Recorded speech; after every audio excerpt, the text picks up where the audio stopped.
I think we got a little bit frustrated defensively, especially toward the end of the game, and we were trying to do too many things uncharacteristically, so we need to settle that down. And then, offensively, we started out poorly, and then, got back going a little bit, and then kind of came off the rails some. So I think we covered very well special team-wise either.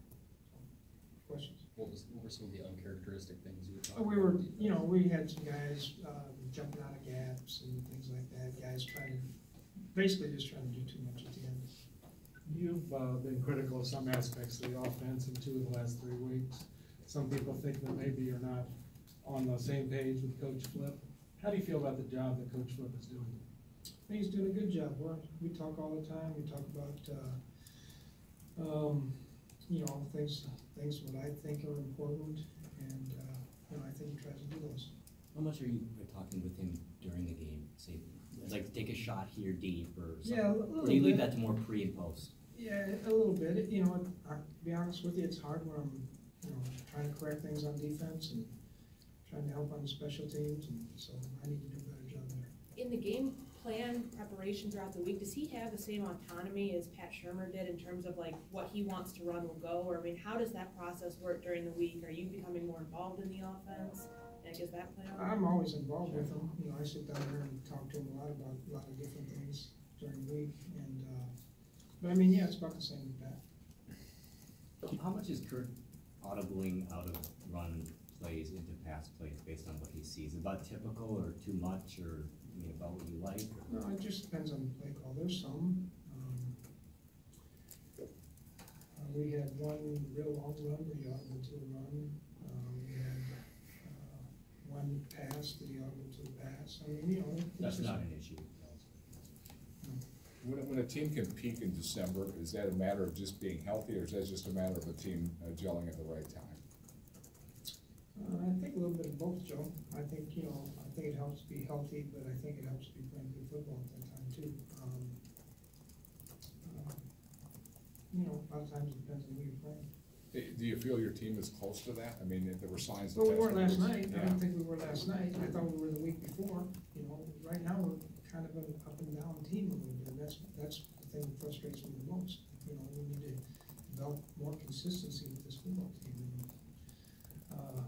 And, since whatever time it was last night after the game, till still now, I'm still trying to figure out, how we can do that.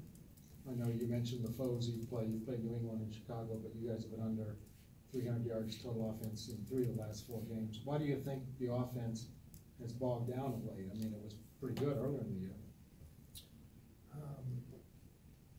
I'd have to think back at the 3 of the last 4 games. Detroit, Chicago, New England, you were under 300 yards, and that's 3 of the 4 times this season you've been under. Detroit, Chicago, and New England. Yeah, right. Well, Chicago's pretty good on defense. Detroit, I think we won, and then New England we didn't play very good. After watching back the tape and seeing, it was 10-10 going in the 4th quarter, I think. I know with the frustrations of not being able to sustain the run game once it's generated, and seeing Dalvin averaging about 10 yards a carry last night. Can you pinpoint why the run game faltered when it did? Lack of consistency, I would say. Did that drive that when you guys go down and score the field goal, and then the Patriots go down and they score quickly, was it kind of just in terms of what Kirk was doing, what the offense was doing on that next drive, just to score as quickly as possible to kind of almost keep pace? Do you think that might have played a role in the run stopping that? It might have. They, sometimes it was, I think, 17-10 at that time, right? Yeah, we might have panicked a little bit.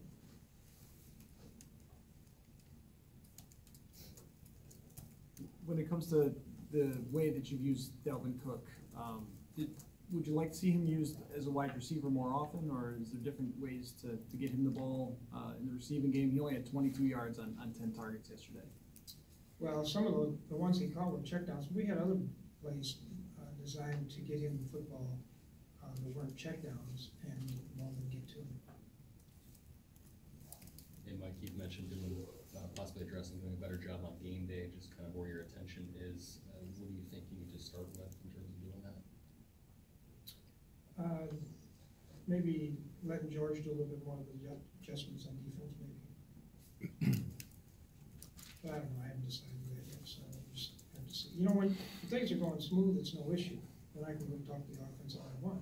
When things are, you know, helter-skelter on defense, then, you know, I'm gonna spend a little bit more time with them, or with the special team, so that's just part of it. You said things have been more up and down than you'd want, like performance-wise. Have you seen any up and down from the team's mood and sort of mindset week to week that they haven't liked? Or no, not really. I mean,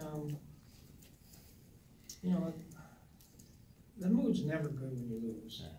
And so if you lose a game, so their mood probably won't be too good this week. But you know, I thought going into last night's game or yesterday's game that you know, they were fine and practices were good.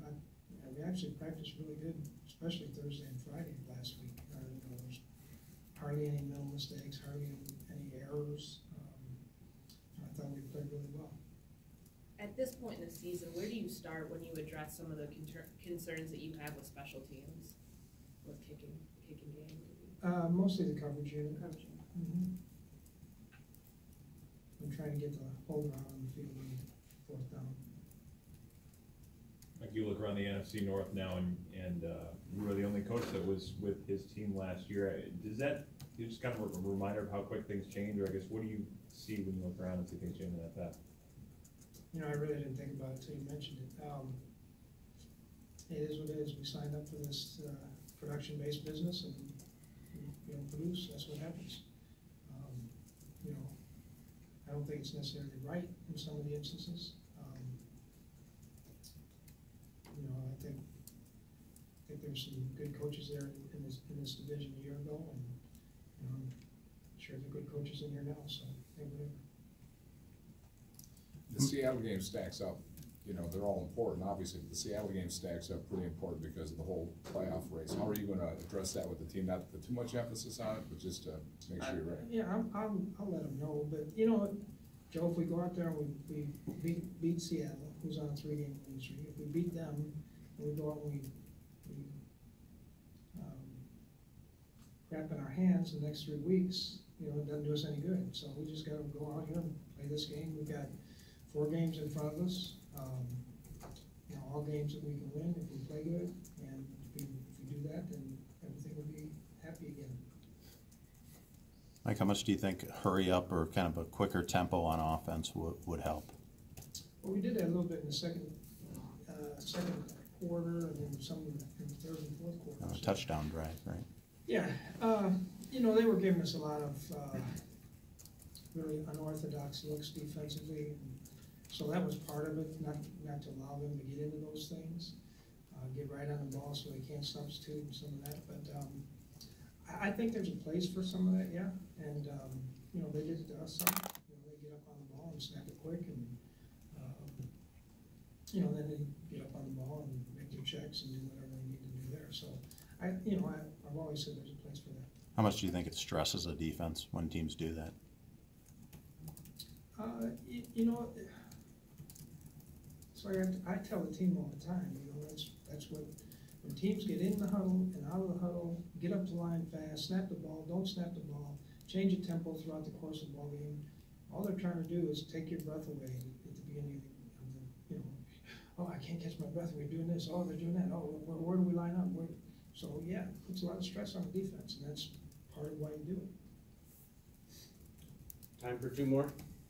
How did you feel like the defense responded to some of the injuries, losing Trey and Marcus having to go in there and Holton? We were okay. You know, we